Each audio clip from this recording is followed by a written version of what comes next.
Okay, Chapter 13, accounting for corporations, and what we're talking about specifically is the equity component of their balance sheet. Corporate forms of organization. Let's remember it's an entity created by the law, and its existence is separate from the owners. It's separate from church from state, but it has a lot of the same rights and privileges as individuals. They can buy and sell property, they can go into contracts and so forth. Two types of companies typically associated with corporations. One is privately held and the other one is publicly held. Publicly held means that the stock is trading in the open market on the exchanges. There's a lot of SEC requirements that a company has to go through. Privately held can be one or many individuals, but it's not publicly available. Characteristics, let me see if I can slide this over. Again, some advantages: separate legal entity, and it has a limited liability, sort of like limited liability for partnerships, or limited partnerships rather. Limited liability for stockholders. Here's another advantage. Stockholders can transfer their ownership rights. They can put it in their wills, give it to their children, they can sell it, and so that's a huge advantage. Another advantage to a corporation is that it has continuous life.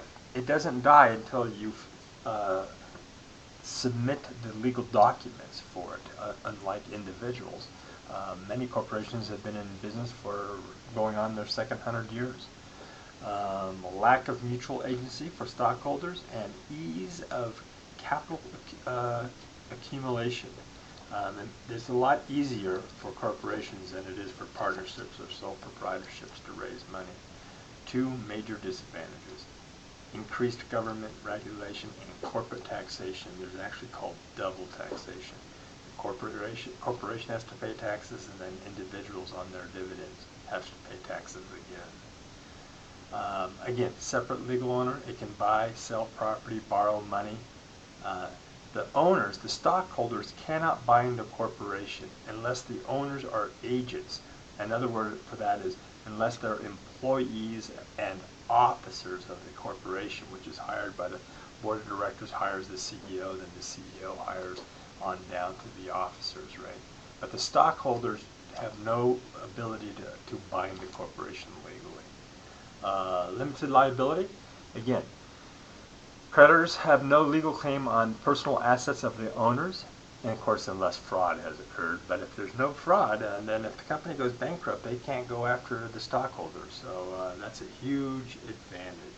So, and stockholders' losses are limited to only the amount of money they've actually invested into the company, nothing after that. Again, transferable.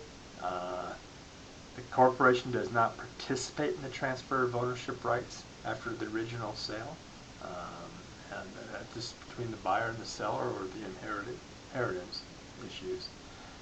A lot of government regulations. There's increased state laws, there's increased securities exchange laws, federal regulation, stock requirements. There could be environmental issues, employee issues, a lot more government regulations here.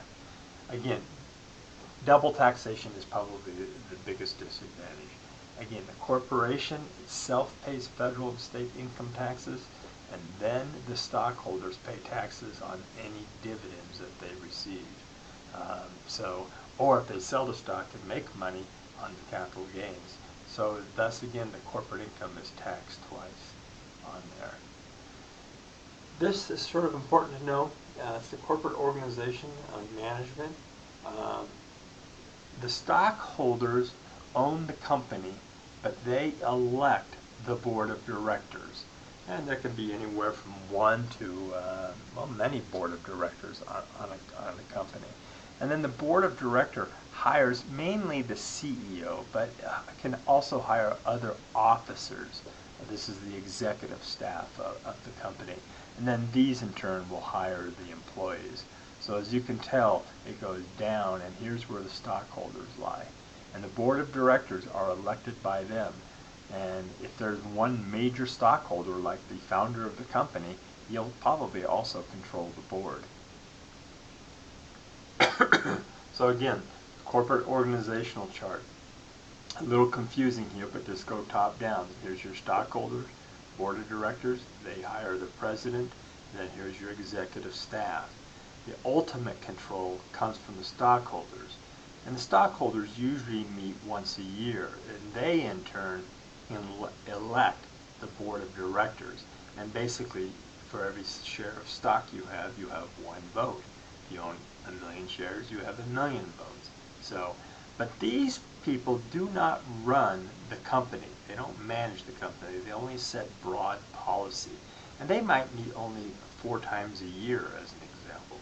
But they hire the president, and then the officers run the company. And they make the legal contracts and so forth. So some rights of stockholders. You can register your votes to vote proxy, i.e. you're not there, or have someone else vote for you. They can represent you. But you have voting rights when you own common stock. You have the right to sell it.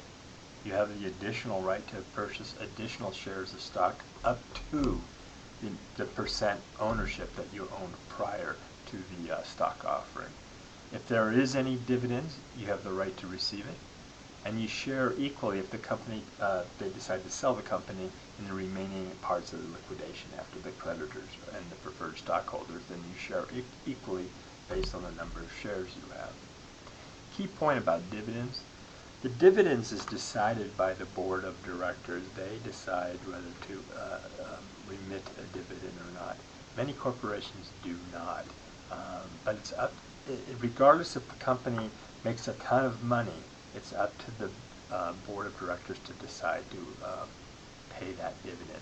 Some companies prefer not to pay the dividend, keep it inside the company to grow its balance sheet. So just because the company is profitable doesn't mean they're going to pay a dividend. It is not automatic like a bond interest payment. It's decided by the board. Here's an example of a stock certificate. Yes, you can get it issued. Most people now have it done electronically rather than physically. But yes, there are stock certificates, the name of the company and so forth, and who's the current owner and how many shares and its registered number and so forth. Okay, the basics of capital stock. The total amount of stock that a corporation charter authorized to sell. And there's 2 components here. There's authorized and then there's issued. This is how many stocks the company can issue. Doesn't mean they will issue, but can. And this is how much has actually been issued. And you'll notice there's often a big difference. Now, the board of directors can change this authorization limit. They can do stock splits and so forth. But generally, it is put down on the balance sheet how much is authorized and how much is also issued. Investors need to keep track of that. So again, authorized, the maximum amount that a stock corporation is allowed to sell by its charter. Again, it can be amended by the board of directors. And then the outstanding stock is also known as the issued stock. And this is the stock that's been actually given out to various shareholders. It's going to be a confusing chapter. This is a big chapter, so we'll have a couple parts at least, maybe 3 on this. So bear with me on this one. And there's a lot of terms. You might want to take your time in reviewing this chapter. Par value is another concept. So a stock is assigned sometimes an arbitrary amount when it is authorized. It's a designated value. It has no relationship to the market value or what the shareholders are going to pay for this stock. There are some legal aspects which I'm not going to go into. For instance, they cannot go below that par value when issuing dividends and so forth. There are some restrictions, but it's way above this class to get into that. But that par value has to be noted on the balance sheet. And market price is the amount that each share of stock will sell for in the market. These 2 do not have to be in sync, and more often than not are not. To make things more confusing, there are different kinds of stock. There are par value, no par value, and stated value. And so The board of directors can issue a variety of these kind of stocks, and it can get confusing. But as you can see, most are at par value here, than the stated value or no par. There's a lot of technicality to this. I'm not going to go into a lot of detail here, but you do need to know a little bit about what's par versus no par. So no par value stock. This is where the stock has not been assigned a value per share in the corporate charter, and a stated value of no par stock. So amount per share is assigned by the board of directors to a no par stock. So again, the board of directors have some flexibility of changing this and so forth. Again, par value and stated value have absolutely no relationship to market value. So issuing par stock. So a company is going to issue 100,000 shares at $2 for $25. So you notice we have $2 par value stock, and at $25, here's the market value. So how do you show this? Well, again, you're receiving this cash. 25 times that is $2.5 million in cash. So you first start out and you issued at $2, 200,000. That's 2 times the 100,000 shares, or you could divide this into that. Figure out it's 100,000 shares. You notice, and then they paid in capital in excess of par value. This is this amount. So you have to separate the par value and the excess amount to equal the market value. And then they footnote it with the issuing how many shares of stock and so forth. Excuse me. So issuing par value stock, and this is how it would show on the balance sheet. You got stockholders' equity, and you list the common stock, and you put down $2 par value, 500 shares are authorized, but they only issued 100,000 shares that have been issued and now are currently outstanding. Hence, the 100,000 times this is this 200,000, and then this is the excess amount that the investor paid. And then we have a third component, retained earnings. This is the amount that the company has kept inside the company throughout its life from its net income. It's not its total net income. They might have paid dividends and so forth, but this is what they retained after paying any dividends and so forth.